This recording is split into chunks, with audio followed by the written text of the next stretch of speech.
Masalah radikalisme dan intoleran.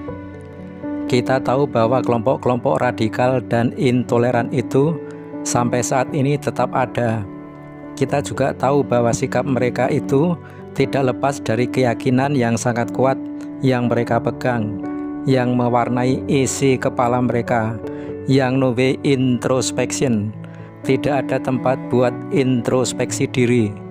Mereka lupa bahwa kunci sukses menjalani hidup dengan baik dan nyaman itu adalah bekerja sama dengan sesama. Mereka lupa bahwa orang lain itu juga memiliki kepentingan, kebutuhan, dan keinginan yang sama dengan mereka. Hidup ini lumayan susah dan menderita. Tidak semua yang kita ingini bisa dengan mudah kita dapatkan.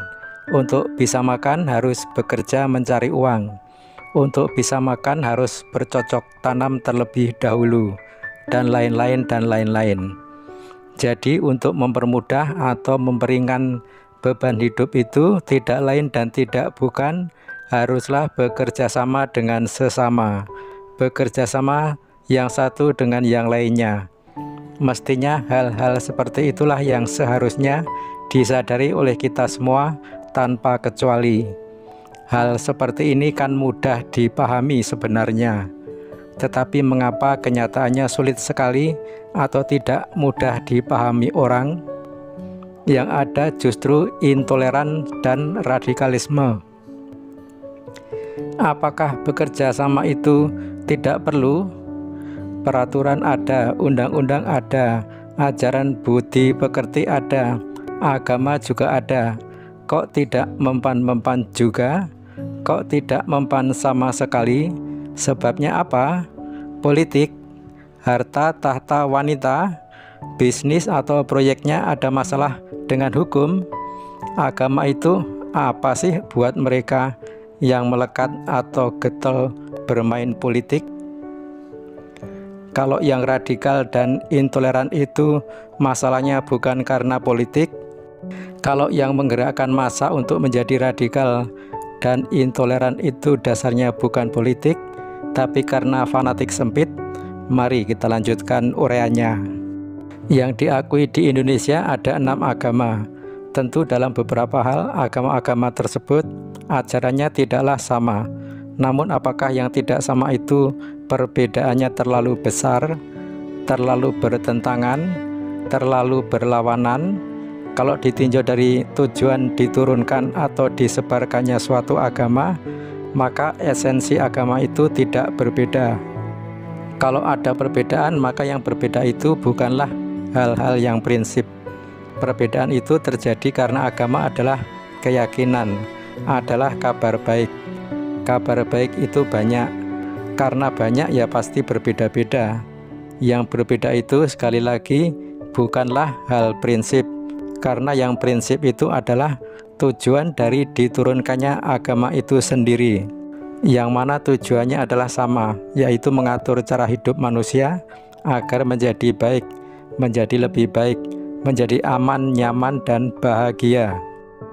Keyakinan atau kabar baik itu bisa didiskusikan. Tujuannya apa? Tujuannya adalah untuk mencari kebaikan bersama, mencari kesepahaman, mencari kebersamaan.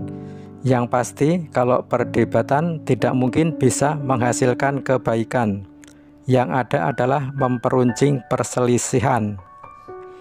Yang bisa mencari titik temu dan bahkan bisa menemukan kebenaran itu adalah diskusi yang benar-benar baik, damai, dan mendalam dengan menggunakan moderator yang piawai. Masa sih tidak tahu? Tepatnya tidak sadar bagaimana bisa memahami dan bagaimana bisa menyikapi dengan baik dan benar dari keberadaan banyak agama, yaitu 6 agama. Mengapa harus menjadi radikal, harus menjadi intolerans? Masa sih tidak tahu agama itu apa? Mengapa agama itu ada banyak? Pancasila adalah hasil dari kesepakatan banyak golongan, banyak agama. Pancasila sudah melalui penyempurnaan. Pancasila adalah hasil dari penggodokan yang sangat matang. Pancasila adalah pemersatu buat orang-orang pandai sampai dengan orang-orang yang tidak pandai. Pemersatu juga buat yang tidak begitu tahu apa itu agama, mengapa agama itu banyak, dan lain sebagainya. Tinggal dipahami saja itu Pancasila dengan baik dan benar, supaya Indonesia ini aman, sejahtera, dan maju. Masa orang-orang yang pendidikannya S3 tidak tahu apa itu agama, mengapa agama itu banyak, sampai ada yang menjadi intoleran dan radikal, yang menjerumuskan dan menciptakan teroris itu pendidikannya apa ya? Yang pantas memabukkan itu kan miras, bukan agama, boy. Sekali-sekali merenunglah yang cukup supaya tidak mabuk agama. Jika ada ayat atau ayat-ayat dari kitab suci yang menganjurkan memerangi musuh, membunuh musuh, sebaiknya tidak diartikan secara harafiah. Kita punya akal, gunakanlah secara sehat. Di zaman now ini, bunuh-membunuh itu tidak diperlukan. Main hakim sendiri itu dilarang. Hakim yang beneran itu ada. Hakim itu kalau bertindak, kalau memutuskan suatu hukuman itu dasarnya adalah ketuhanan.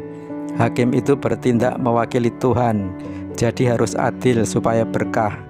Kalau tidak adil, hakim menanggung risikonya, menanggung dosa. Di samping berkah atau pahala yang tersedia, menjadi hakim itu risikonya berat.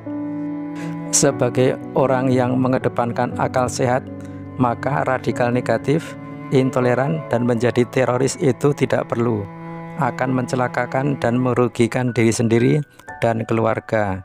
Renungkanlah, sebenarnya agama itu apa dan mengapa ada banyak. Dengan kenyataan itu, bersikaplah dengan baik dan benar.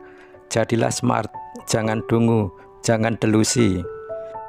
Nah, demikianlah paparan dalam video ini yang berjudul masalah radikalisme dan intoleran. Semoga video ini bermanfaat. Sampai jumpa lagi di channel ini di video yang lain yang pastinya berisi pengetahuan yang baik dan menarik, plus ada hiburannya, sehingga selain bermanfaat juga tidak membosankan untuk ditonton. Akhirul kata, kiranya Anda semua senantiasa berbahagia. Semoga.